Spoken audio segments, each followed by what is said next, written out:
Warahmatullahi wabarakatuh. Alhamdulillah, kita bersyukur pada Allah Subhanahu wa taala, Tuhan yang Maha Esa. Pada pagi hari ini kita diberikan kesehatan, diberikan kesempatan untuk bisa melaksanakan agenda FGD di ruangan ini, dan saya ucapkan terima kasih kepada Pak Ade selaku mentor dan Ketua Jurusan, kemudian Pak Meji selaku dosen pengampu mata kuliah Formulasi Kebijakan Publik, kemudian Bu Endang Wahyuni, Ketua Kaprodi, Pak Aris, Asesor Kaprodi, dan Bu Grace mungkin sebentar lagi akan datang sebagai ahli hukum tata niaga ya, atau hukum perdata. Baik, saya barangkali tidak memulai dari bab 1 ya, karena bab 1 itu isinya adalah latar belakang. Saya langsung memulai dari bab 2, yaitu bagaimana memulai formulasi kebijakan publik. Jadi memang saya sebagai dosen juga mengajar mata kuliah formulasi kebijakan publik, ini sebenarnya juga belum punya panduan ya untuk simulasi formulasi kebijakan publik. Nah, maka dari itu hari ini mencoba membuat panduan perumusan kebijakan publik. Jadi dari referensi Permenpan nomor berapa ini ya? Nomor 4 tahun 2007. Ini ada beberapa yang harus dilakukan oleh seseorang ketika akan merumuskan kebijakan publik. Nah, ini diantaranya yang pertama, menetapkan isu kebijakan. Nah, barangkali nanti kita bahas ini menetapkan isu kebijakan. Isu kebijakan ini bisa dilakukan dengan isu scan. Isu scan ini banyak langkahnya ya. Ada 5. Ada media scanning, analisis data, knowledge orders, public and private organization, public at large. Nah, ini adalah langkah-langkah untuk menetapkan isu. Nanti kita bahas tentang mahasiswa ini kira-kira nanti arahnya kemana gitu. Soalnya kalau simulasi ini waktunya tidak seperti yang dibuat oleh Permenpan. Kalau Permenpan memang waktunya panjang. Kalau simulasi ini kan paling berapa waktu gitu ya Pak ya. Nah, seperti itu. Kemudian ini langkah-langkah isu scan ini ada 5 langkah tadi ya. Kemudian analisis isu kontemporer. Nah, bagaimana isu itu bisa masuk dalam kontemporer. Nah, ini analisisnya dimulai dari isu yang sebelumnya pernah terjadi gitu ya, atau isu yang berkembang saat ini, atau mulai dari isu yang potensi akan terjadi di masa akan datang. Nah, ini. Nah, kemudian nih tahap perumusan masalah. Nah, ini mulai dari mencari masalah dia. Mencari masalah sebanyak mungkin. Masalah-masalah apa yang terjadi di tengah-tengah masyarakat. Kemudian perumusan masalah. Nah, setelah itu spesifikasi masalah dan penginderaan masalah. Nah, dari sinilah kita masuk. Kalau tadi poin 1 itu belum secara keterlibatan mahasiswa itu tidak banyak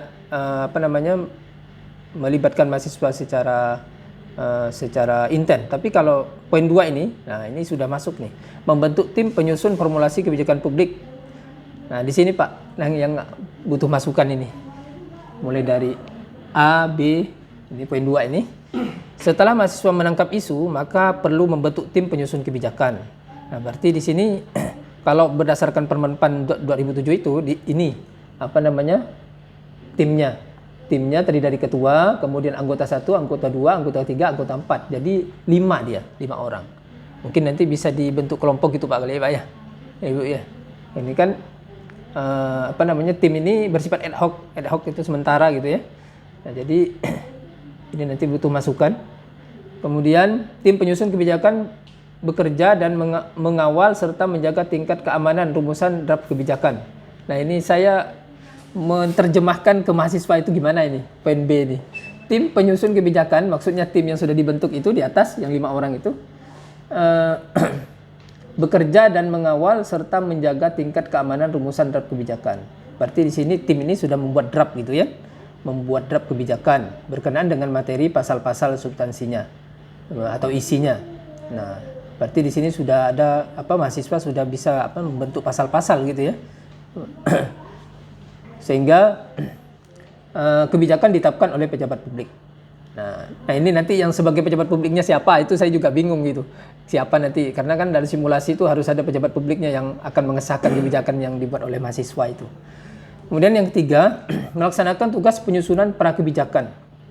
Boleh juga nanti kalau misalnya disederhanakan, ini kan mengacu pada Permenpan tadi ya. Kalau mau disederhanakan nanti ya butuh masukannya.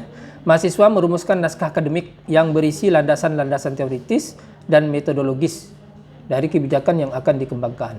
Nah, ini mahasiswa merumuskan naskah akademik. Nah, seperti apa naskah akademik itu? Nah, itu yang perlu didiskusikan nanti seperti apa gitu ya. Kemudian mahasiswa merumuskan nol kebijakan. Bentuk draft nol kebijakan bisa berbentuk pasal-pasal ataupun hal-hal yang akan diatur oleh kebijakan tersebut dan konsekuensinya. Nah, ini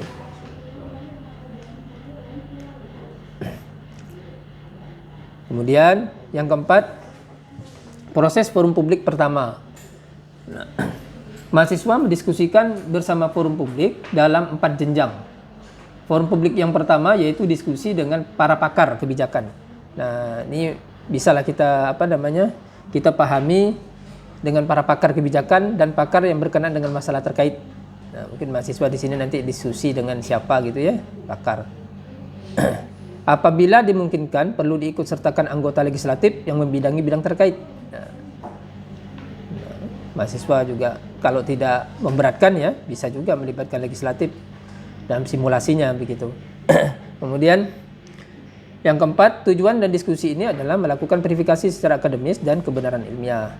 Proses publik pertama ini paling banyak dilakukan maksimal 2 kali dalam waktu paling lama 2 minggu. Nah, ini kan artinya sudah 2 minggu mereka harus menggunakan waktu perkuliahan untuk simulasi. Itu sampai poin 4 saja. Nanti lain poin kelima ini, forum publik yang kedua itu sampai 1 minggu, udah 3 minggu gitu. Nah, ini yang butuh masukan.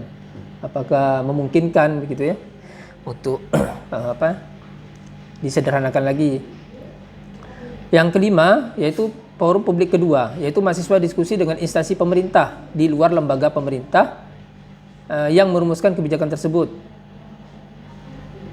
Di luar lembaga pemerintah yang merumuskan kebijakan tersebut. Mahasiswa diskusi melibatkan komisi atau bidang terkait di lembaga legislatif. Yang ketiga, proses publik kedua dilakukan maksimal 3 kali dalam waktu yang paling lama 1 minggu. Nah, apakah ini secara rasional apakah bisa dilakukan 1 minggu 3 kali gitu ya. Yang keenam, proses forum publik yang ketiga, yaitu mahasiswa diskusi dengan pihak yang terkena dampak langsung. Nah, dampak langsung terhadap kebijakan itu, misalnya kebijakan untuk pedagang kaki lima, maka dia diskusi dengan pedagang kaki lima, begitulah ya. Kemudian diskusi ini dilakukan dengan tujuan mendapatkan verifikasi secara sosial dan politik dari sekelompok masyarakat yang terkait secara langsung. Proses publik ketiga dilakukan maksimal 2 kali dalam waktu paling lama 3 hari. Nah, ini kalau kita mengacu pada Permenpan ya. Nah, sampai di mana nanti bisa disimulasikan ini. Yang 7, proses publik keempat, yaitu mahasiswa diskusi dengan seluruh pihak terkait secara luas, yaitu tokoh masyarakat, asosiasi atau komunitas atau bahkan lembaga swadaya, yaitu itu ya. Diskusi ini ditujukan untuk membangun pemahaman publik terhadap dibangunnya suatu kebijakan. Materi diskusi bersifat umum. Proses publik keempat diselenggarakan maksimal 2 kali dalam waktu maksimal 3 hari. Diskusi tadi dengan kelompok sasaran, ini berdiskusi dengan tokoh masyarakat. Yang ke-8, ada 9 langkah ya. Draft final pertama, yaitu hasil diskusi publik ini dijadikan sebagai materi penyusunan pasal-pasal kebijakan yang akan dikerjakan oleh tim perumus. Tim perumus tadi ada 5 orang. Draft ini disebut sebagai draft 1, formulasi draft 1 maksimal 5 hari kerja. formulasi draft 1 maksimal 5 hari kerja. 9. Pengesahan atau lanjut ke langkah legislasi, yaitu draft final disahkan oleh pejabat publik. Yang kedua, kebijakan berbentuk undang-undang dibawa kepada proses legislasi. Nah, ini catatannya, ini sebenarnya saya mengacu kepada PL ya. Nah, PL itu kan kurang lebih 6 minggu ya. Jadi kalau bisa disimulasikan selama 6 minggu kebijakan publik ini, formulasi kebijakan publik ini, itu pemikiran saya. Nah, nanti gimana menurut Bapak Ibu tentang panduan ini, bisa kira-kira disederhanakan atau ditambah atau dikurangi? Silakan Pak. Ada 9 langkah. Pak, silakan Pak. Mungkin Pak Meji dulu. Oh, Pak Ade. Ya, silakan Pak. Assalamualaikum warahmatullahi wabarakatuh. Waalaikumsalam warahmatullahi wabarakatuh. Pak Sulaiman, ya, pada hari ini sudah sampai pada tahap ini ya, melakukan FGD dengan mata kuliah formulasi kebijakan publik. Dan seperti kesepakatan kita kemarin dengan Coach bahwa ini perlu kita lanjutkan, Pak Meji. Ya, ini kita lanjutkan untuk paling tidak ada beberapa hal yang perlu disampaikan nanti kita kepada mahasiswa berkaitan dengan hampir semua mata kuliah. Mereka kemarin itu mengambil mata kuliah. Ada nuansa prakteknya paling tidak sedikit yang bisa didiskusikan sehingga kita tidak teoritis, dan ini kemarin sudah disetujui juga. Berkaitan dengan formulasi ini, saya pikir ini karena ini salah satu mata kuliah inti kita di Administrasi Negara berkaitan dengan kebijakan publik. Kita punya lab arsip. Nanti mungkin Pak Sulaiman juga salah satu pengajar di kebijakan publik ini, mulai dari formulasi.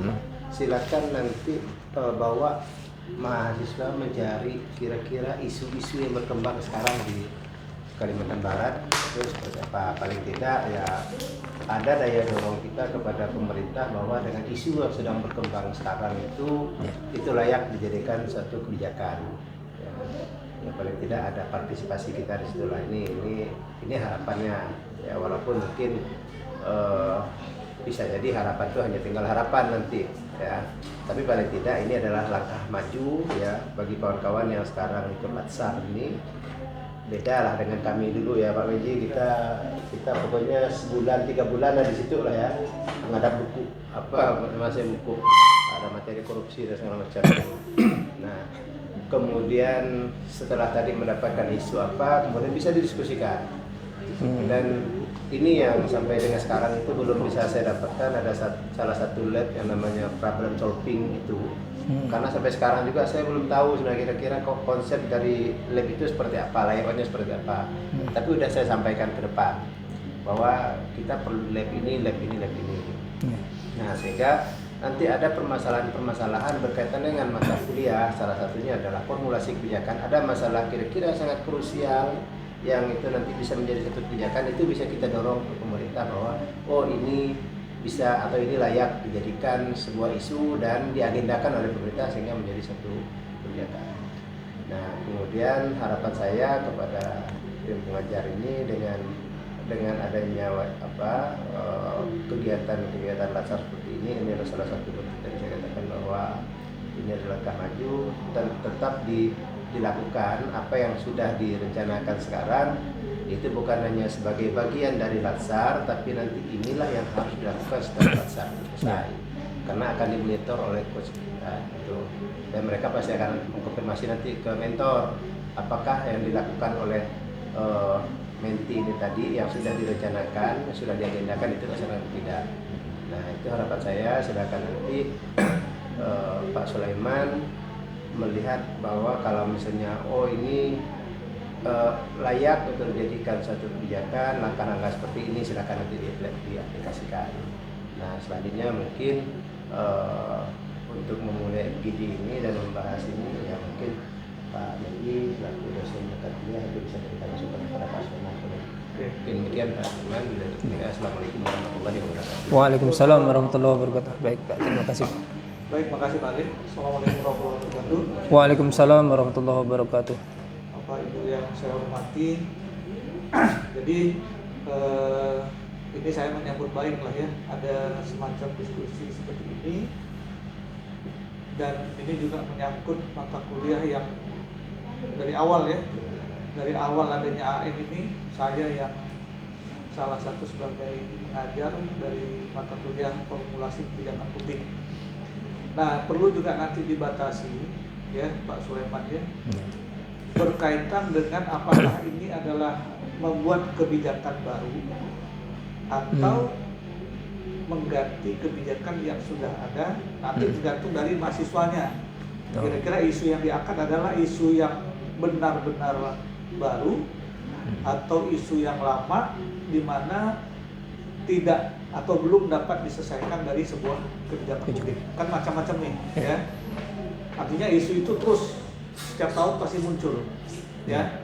Nah, beda lah misalkan saja untuk sekarang kan masalah COVID-19 kan, ini kan berarti kan isu yang baru muncul nih sekarang kan, dan baru terjadi gitu kan. Sementara kalau di Indonesia ini banyak kebijakan-kebijakan publik itu yang memang selama ini sudah berapa banyak regulasi yang dibuat sehingga memang diperlukan evaluasi terhadap kebijakan yang sudah ada. Jadi nanti saya memberikan masukan di sini karena ini membentuk atau membuat atau memformulasikan atau meruskan sebuah kebijakan publik. Kita bisa melihat dari dua kategori ya. Yang pertama adalah melihat dari kebijakan yang selama ini sudah dijalankan. Berarti kita tinggal mencari akar masalahnya, kenapa kebijakan ini tidak berjalan dengan baik. Atau mengapa kebijakan ini ternyata tidak membawakan manfaat bagi masyarakat. Nah, sehingga nanti muncullah suatu pertanyaan, apakah kita ini akan membuat kebijakan yang baru atau menyempurnakan dari kebijakan yang selama ini sudah dilaksanakan. Atau nanti ujung-ujungnya adalah outputnya adalah produk kebijakan yang baru akan kita laksanakan. Jadi bisa saja dua tuh dalam prakteknya nanti. Prakteknya. Mengkaji kebijakan yang sudah ada atau kebijakan atau baru gitu ya. Kebijakan dari isu-isu yang baru yang belum pernah ada sebelumnya. Dan bahkan mungkin belum ada kebijakan. Syukur-syukur mahasiswa wawasannya luas nanti kan. Ternyata dia bisa membaca dari sekian banyak literatur kan. Dari sekian banyak sumber-sumber. Apalagi sekarang kan internet itu kan sangat luas cakupannya sehingga bisa dibuatkanlah semacam suatu naskah akademik yang paling baru dalam rangka membuat sebuah kebijakan publik. Itu yang pertama. Yang keduanya, kalau saya melihat di sini, perlu mahasiswa juga memahami langkah-langkahnya, ya, langkah-langkah dalam membentuk sebuah kebijakan ya, karena memang dasar hukumnya kalau tidak salah saya tadi Permen PAN ya. Permen PAN 2007 tahun 2007 ya. Memang itu dijadikan dasar lah ya bagaimana perumusan kebijakan publik dilaksanakan di negara kita nih, Indonesia lah terutama ya. Nah, sebenarnya nanti kalaulah memang labnya udah ada Pak De ya, mahasiswa memang bisa dibawa itu ya. Mungkin nanti bisa saja dosen melemparkan melemparkan isu ya kan dalam pembelajaran, atau lo kira-kira gimana nih kalian merumuskannya. Nah, dengan cara apa tadi membuat langkah-langkah sebagaimana yang tadi sudah dijelaskan kan. Nah, kalau memang mengikuti yang dikatakan oleh Permen PAN ini memang tak sanggup kan, tapi ini kan kita kan acuan bahwa inilah cara merumuskan sebuah kebijakan di Indonesia. Mereka tahu tahap-tahapnya, sehingga apabila nanti mereka katakanlah magang KKP ya, misalkan ada yang di gedung dewan atau di mana dia KKP, dia udah tahu bahwa begini ternyata proses-proses dalam penyusunan, sehingga dia tidak hanya memahami secara teoritis tapi juga dia memahami secara praktis langkah-langkah dalam penyusunan sebuah kebijakan publik. Nah, itu dia, itu masukan dari saya lah. Jadi bisa dilihat dari dua lah intinya yang saya sampaikan tadi. Apakah kebijakan yang sudah ada akan baru evaluasi atau kita betul-betul membentuk kebijakan baru dari isu-isu yang terbaru. Nah, itu dulu lah dari saya. Baik Pak, terima kasih. Barangkali Ibu atau Pak Aris sudah disampaikan.